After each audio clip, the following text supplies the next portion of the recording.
Hi, welcome to our channel where we share the most intriguing stories. When Craig Mills found a gold-stamped letter demanding he host a neighborhood pool party on his private land, he thought it was a joke. It wasn't. What followed was a suburban war of drones, lawsuits, sabotage, and one man's epic stand against HOA tyranny. Welcome to the rebellion. It was a Thursday morning when the envelope first showed up in my mailbox. Thick ivory paper, HOA letterhead stamped in pretentious gold foil, the kind of thing that screams delusions of authority. At first, I thought it was a misdelivery. Pine Grove Ridge HOA had no business with me. My 6-acre property sits just uphill from their neatly trimmed subdivision, separated by a small stretch of forest and about 400 feet of reinforced fencing. I don't share a zip code with those people, let alone a jurisdiction. I never signed their covenants, never paid their dues, never waved at their monthly parade of golf carts and grievance committees. And yet, there it was, addressed to me. Not resident, not to whom it may concern. No. Mr. Craig Mills, homeowner. Inside, a single sheet of paper. Dear Mr. Mills, your backyard swimming pool has been selected as the host location for Pine Grove Ridge's annual community social this Friday at 5 p.m. We appreciate your cooperation in making this a successful and enjoyable event for our residents. Kindly ensure the gates are unlocked, the pool is clean and available for use, and refreshments are provided. Thank you for your civic spirit. Karen Stroud, HOA President.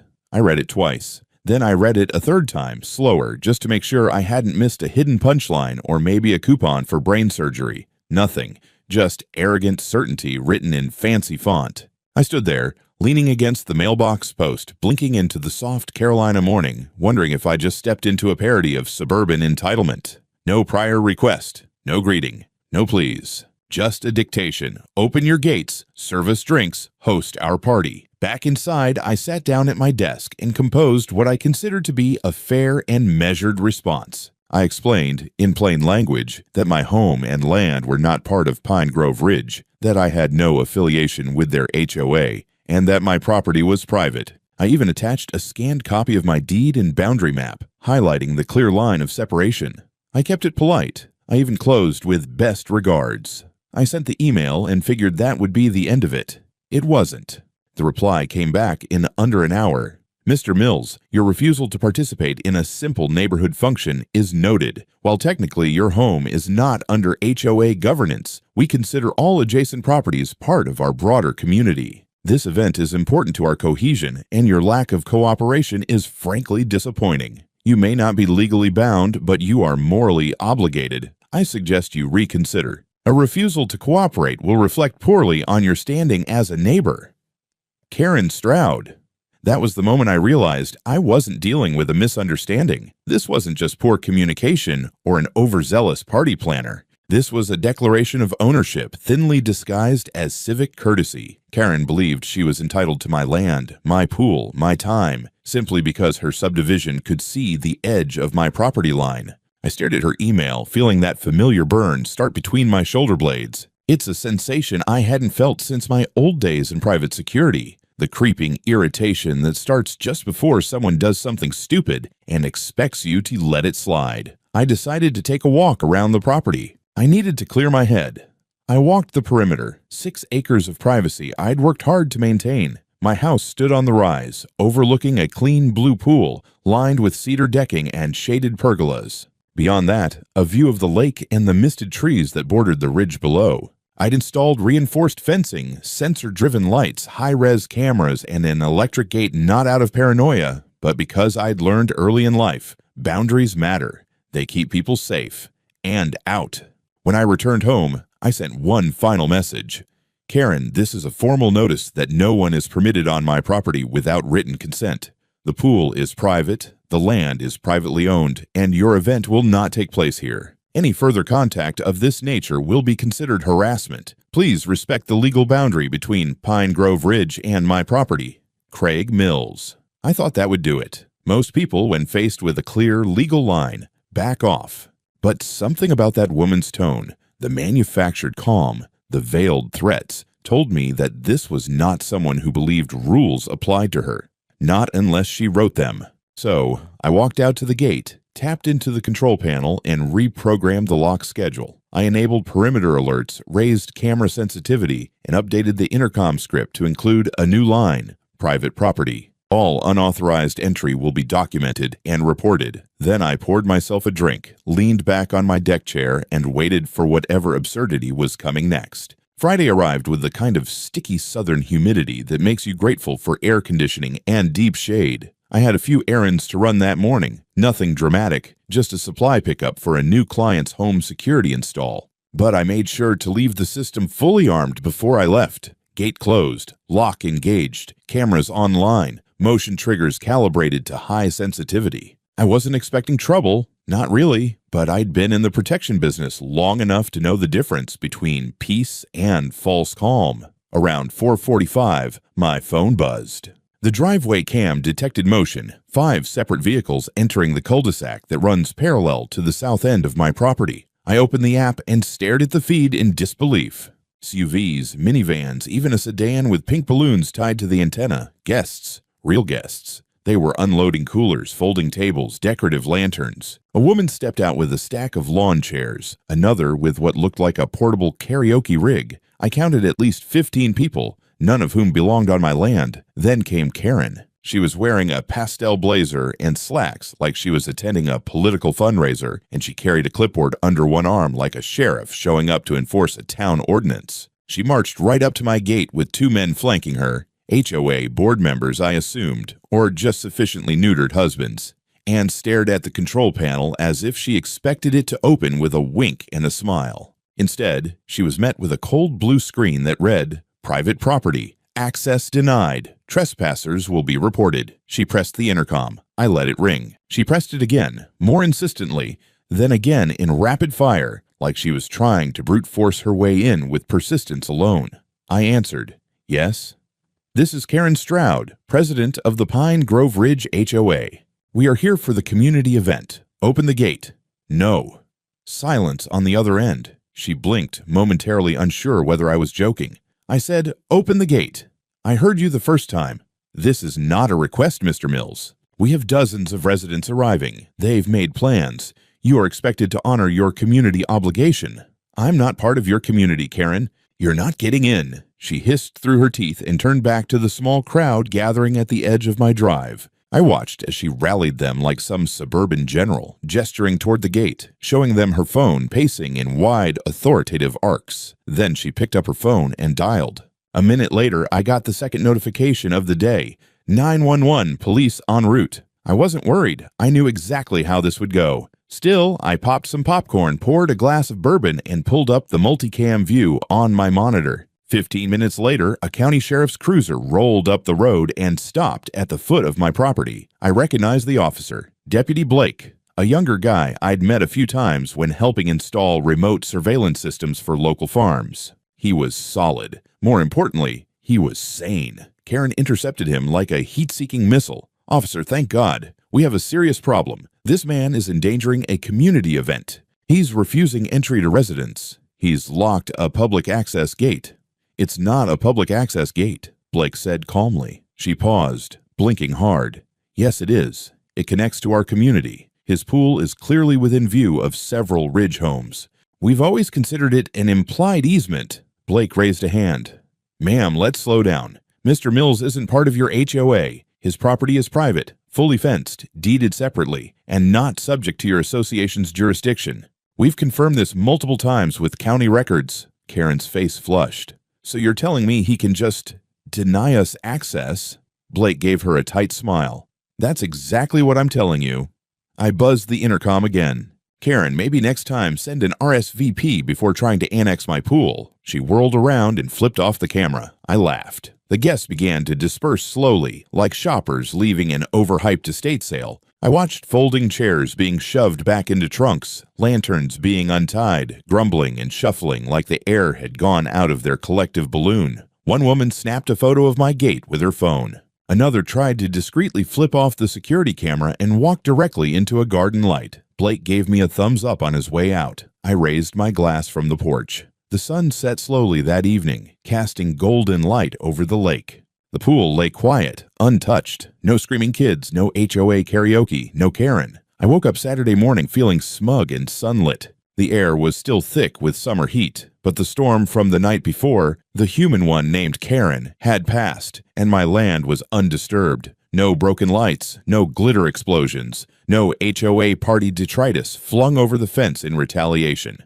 Just peace, birds, and the faint scent of cedar mulch from the flower beds. It almost felt like it was over. That illusion lasted until I checked my mailbox. Inside was a thick manila envelope stamped with the seal of the county inspection office. I opened it on the porch steps with a mug of coffee in one hand, already suspecting where this was going. Inside, a formal notice of anonymous complaint, allegation, unregistered construction and safety code violations regarding a non-permitted in-ground swimming structure. My pool. I laughed so hard I nearly choked on my coffee. That pool had been there for 12 years, long before I bought the place, and every inch of it was on record, properly permitted, and signed off by more county inspectors than I cared to count. But this wasn't about permits. This was about pestering. Karen had moved from passive-aggressive declarations to full-on bureaucratic sabotage. I spent an hour pulling the permits from my records and scanned them into a neat little PDF package, complete with date stamps and sign-offs.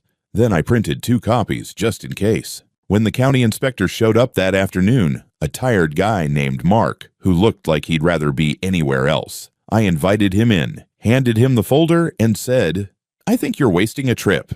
He flipped through the paperwork, nodding, slowly, mumbling under his breath. "Yeah, looks in order. Yep, approved in 2019. That's the pool heater. Fencing specs. Yeah, this all checks out." He gave a sheepish shrug. "Anonymous complaints. We have to follow up." "Let me guess," I said. "Someone from Pine Grove Ridge?" Mark glanced toward the south edge of my property where the HOA homes shimmered in the distance like plastic dollhouses. He gave the faintest of smirks.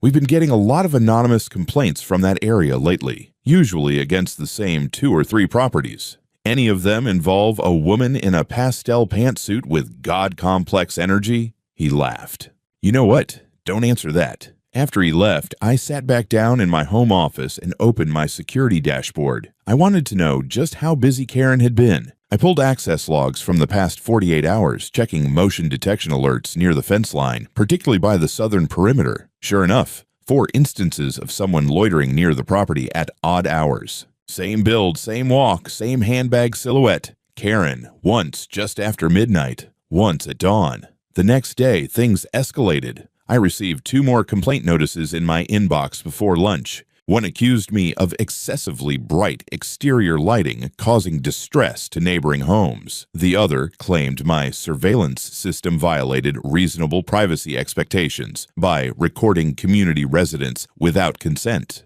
A third email arrived just after dinner, this one from the Pine Grove Ridge Board itself. A strangely formal document urging reconsideration of my relationship with the community and warning that continued uncooperative conduct could result in escalated action. It was all empty puffery. I wasn't part of their HOA. Their rules didn't apply to me, but the volume, the sheer persistence, was undeniable. Karen had declared war, and she was trying to paper-cut me to death. So I adapted. I upgraded my perimeter cameras to thermal imaging. I added automated license plate capture at the gate. I repositioned one of the side cameras to face directly at the southern property line and configured a live streaming backup to a secure off-site server. Then I activated the passive microphone on the intercom. That night, my system caught audio of someone at the edge of the woods muttering to themselves, fuzzy but clear enough to pick out one sentence. He thinks this gate makes him untouchable. By Monday morning, I'd gathered enough footage, timestamps, and metadata to assemble a tidy little report. I dropped it off at the sheriff's office in town with a simple note: pattern of harassment, escalating, requesting documentation on file. The deputy at the desk didn't even blink. Another HOA neighbor situation? Something like that. He nodded. We're getting more of those lately. Must be the heat. It was a Wednesday afternoon just after 2 when the alarm went off. Not a test ping, not a squirrel on the fence. A real full-throttle perimeter breach. My phone buzzed, the security dashboard lit up, and a red banner blinked across my home monitor. Unauthorized entry detected. South fence zone. I was on a job site in Charleston at the time, installing a biometric lock for a paranoid cardiologist, but I paused midwire and tapped into the live feed. The camera footage snapped into view, grainy at first, then sharpening as the AI auto-zoomed on movement. And there she was, Karen. In khakis and a sun hat this time, not her usual HOA regalia, crouched behind the trimmed hedges that lined the south side of my lot. With her were two men, one of them unmistakably her husband Gerald, who once emailed me a PDF of HOA parking regulations like he was delivering subpoenas. The third guy I didn't recognize. Tall, reedy, looked like a former mall Santa who'd lost custody of his beard. They had a goddamn ladder. The camera caught Gerald stabilizing it while Karen clutched a canvas tote bag and barked directions. The third guy climbed first, ungraceful and loud, his sneaker slipping once before he toppled down onto my cedar mulch with a grunt. Karen followed. Gerald brought up the rear. Within 60 seconds, they were inside my yard, tiptoeing across the lawn like burglars who'd watched too many Disney movies. Karen was muttering something loud enough to trigger the microphone pickup on the intercom system. Just get some footage. Anything that looks like a violation, power boxes, drainage, the slope by the fence line, whatever looks non-compliant. That tote bag she carried. Inside it was a drone, a sleek consumer-grade quadcopter with a 4K lens. I watched them deploy it from the side of my pool deck like they were filming an HGTV expose on non-HOA landscapes. The damn thing took off, buzzing like a giant mosquito and swooping over my property, across the lawn, over the deck, then around to the mechanical shed near the east wall. They weren't being sneaky. They were being surgical and stupid. They didn't realize I had multiple layers of detection, not just movement and video, but ground sensor triggers, audio signatures, and RF signal mapping that flagged any unauthorized wireless drone controller as an anomaly. And worst of all, for them, the system was tied directly to the local sheriff's response grid. The moment that drone lifted off, the protocol launched. While they tiptoed around the lavender beds and tried to film my HVAC panel, a cruiser was already en route. I got the call on my secondary line. Mr. Mills, this is dispatch. We're reading an intrusion on your property flagged by a registered security protocol. Are you safe? Not home, I said, already grabbing my keys and apologizing to the cardiologist, who looked both concerned and very intrigued. But I'll be there in 20. By the time I pulled up to my gate, 2 patrol cars were parked at the curb and a third was just leaving. I could see Karen and her crew huddled near my pergola, flanked by 2 deputies, one of them the same Blake from the pool incident. His expression was all professional patience and barely veiled amusement. He waved me over. Afternoon, Mr. Mills. I believe you know these folks. Regretfully, I said, stepping out of my truck. Karen turned to face me. Her cheeks were blotched crimson with heat or fury, maybe both. This is a misunderstanding, she said, lifting her chin as though that might turn the whole situation into a brunch invitation. You jumped a locked fence, launched a surveillance drone, and trespassed on private land, I said flatly. That's not a misunderstanding. That's a crime. We were acting on behalf of the HOA, Gerald chimed in, immediately digging them in deeper. There have been serious concerns about code violations, and we had reason to believe— You don't have jurisdiction, Blake interrupted. Not even close. Karen made one final flailing lunge for rationalization. We were documenting violations for community safety. It's our responsibility as— Blake cut her off. Ma'am, I'm going to ask you to stop talking. He turned to his partner. Read her rights. I watched, arms crossed, as Karen Stroud, queen of the laminated bylaws, tyrant of decorative shrubbery, and self-appointed empress of Pine Grove Ridge, was handcuffed and escorted to the back of a squad car. Gerald tried to follow, sputtering legal jargon he clearly learned from reruns of Law & Order, but the officers held him back and took his statement separately. The drone was confiscated, the footage would be reviewed, and I, once again, was left standing on my own lawn, looking at the trampled grass and thinking, they actually did it. They really thought this would work. As the cruisers pulled away, I noticed one of the officers had left behind Karen's clipboard. I picked it up, flipped through it, and found a handwritten schedule. 5:30, enter property. 5:45, drone flight. 6:1, secure evidence. 6:15, depart undetected. She'd even circled undetected in pink marker. I laughed until my ribs hurt. The video hit the local news that same night. I didn't leak it. The sheriff's department had confirmed the incident was a matter of public record, and someone at the precinct must have known just how irresistible the footage would be. There she was, Karen Stroud, in full high-definition disgrace, being led down my gravel path in handcuffs, her sun hat askew, and her mouth still moving.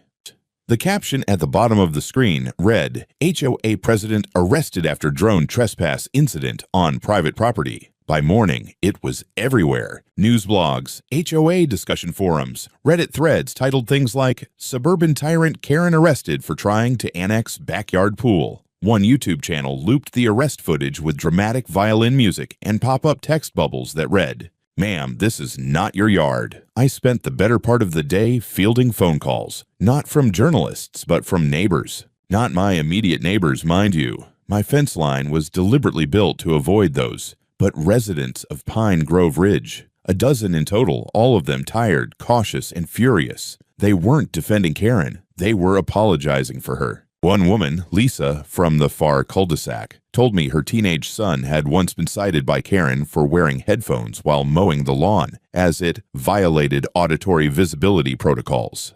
Another, an older man named Paul, said Karen had fined him for unsightly wind chimes for Christ's sake, because they clashed with the HOA's approved noise ambiance. Karen hadn't just annoyed the neighborhood. She'd ruled it like a petty dictator with a spreadsheet fetish. Her downfall didn't shock them. It liberated them. The Pine Grove Ridge HOA board held an emergency meeting that Saturday, and this time it wasn't behind closed doors. They set up folding chairs outside the clubhouse, perhaps hoping the open air would minimize the sense of collapse. I didn't plan to attend, but I did take a seat on my porch with binoculars and a cold beer. From my vantage point, I could see the beginnings of a revolution. Karen's name was removed from the HOA directory before sunset. An internal vote stripped her of presidential powers unanimously. Her husband Gerald resigned for personal reasons less than 30 minutes later. One board member, a nervous man in a salmon polo, tried to downplay the situation, but the residents weren't buying it.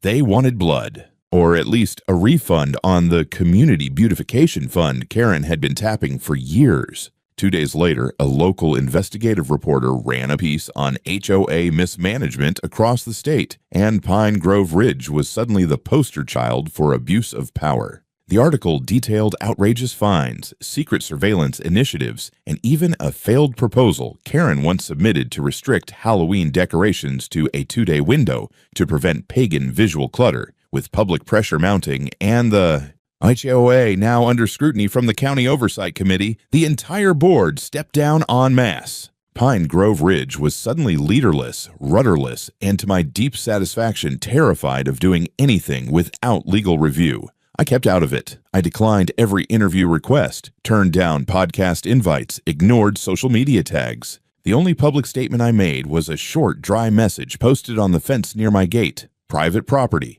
No trespassing, no HOA events, no Karen. It became a bit of a neighborhood joke. People took selfies with it. Someone left a small plastic crown at the base of the post with a note, "In loving memory of your last HOA monarch." Still, I wasn't done. Over the next week, I began gathering material for a formal complaint, not just against Karen, but against the HOA as a legal entity. I consulted a civil litigation attorney who'd handled abusive zoning disputes in the past, and we started building a case, not just for trespassing, not just for harassment, but for organized abuse of power, misuse of public authority, and intentional defamation by HOA representatives. This wasn't just about a ruined pool party anymore. This was about setting a precedent, one that said, you don't get to rule by fear and call it community. I didn't think much of the HOA's finances until my lawyer asked a simple question during our second meeting. How exactly was this Karen funding her little fiefdom?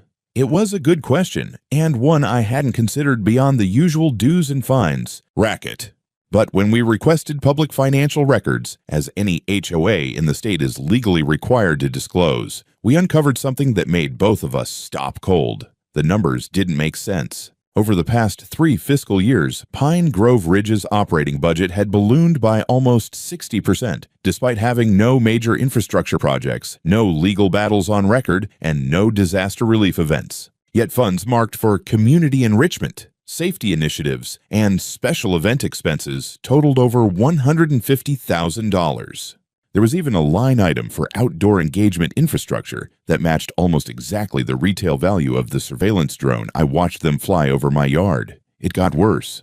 Karen had authorized payments to a local landscaping company that didn't exist, at least not according to Business Registry. Same with a decorations consultant, who'd supposedly earned over $12,000 in the last year for helping coordinate HOA events. A reverse search of the listed phone number for the consultant came back to Gerald Stroud. It was the kind of obvious laundering scheme that made me laugh out loud in disbelief. Amateur hour embezzlement dressed up in suburban Excel cells. But what really sealed it was a set of PayPal transactions between the HOA account and a private email address ending in pineygroveexecutive.org, a domain that didn't exist until 2 months prior and had only one listed user, Karen, of course. We compiled all of this into a tidy digital file. Records, screenshots, registry documents, testimony from at least 3 residents who'd had their dues increased without explanation.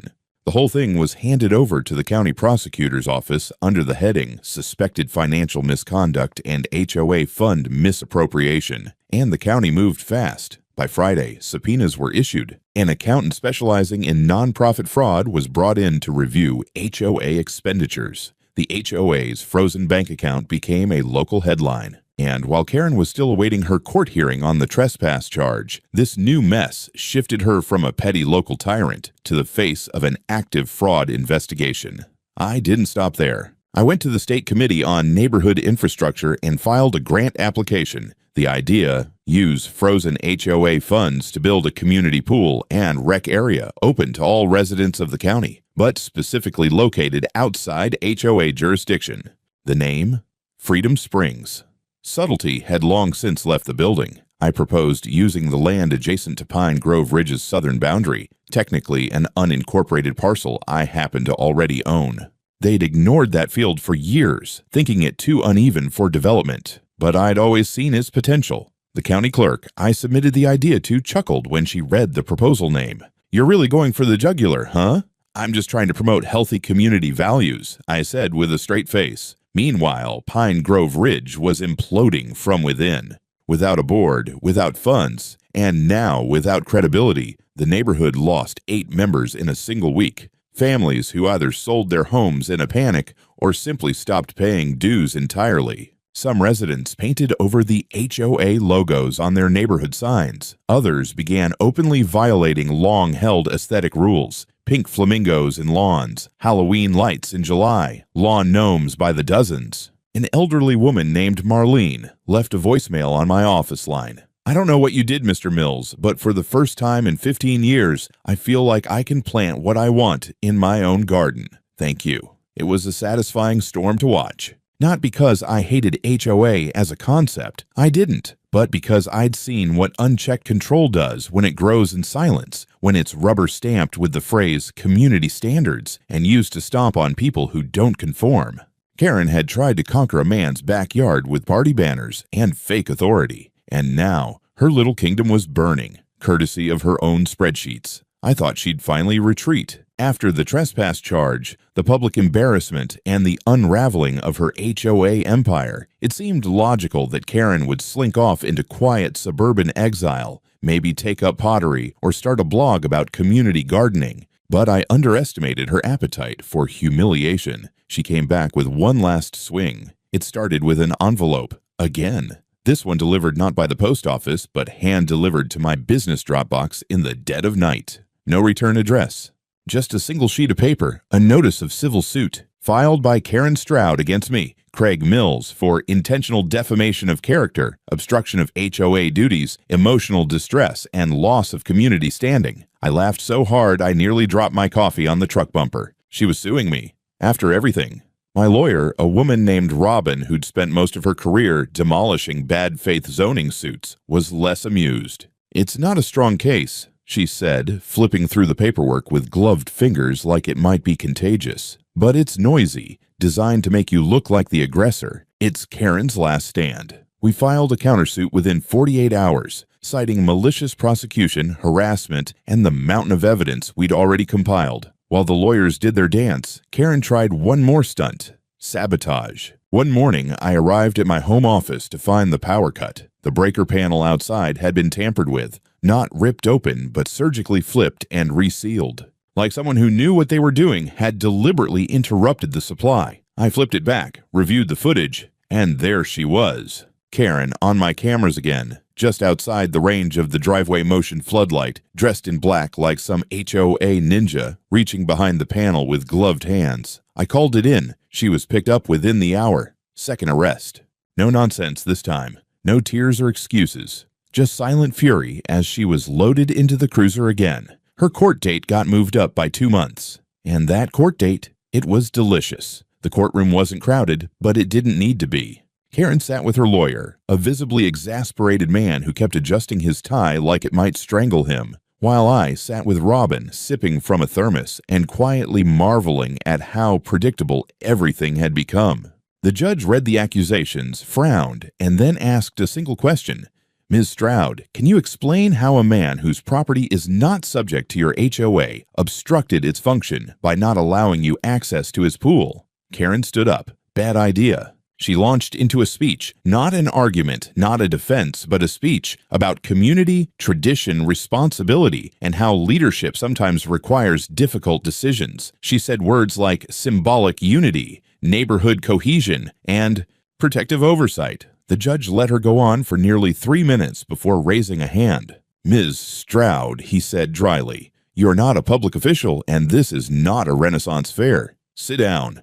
I almost choked. The ruling was swift. Her lawsuit was dismissed with prejudice, meaning she couldn't refile, and my countersuit was scheduled for full review.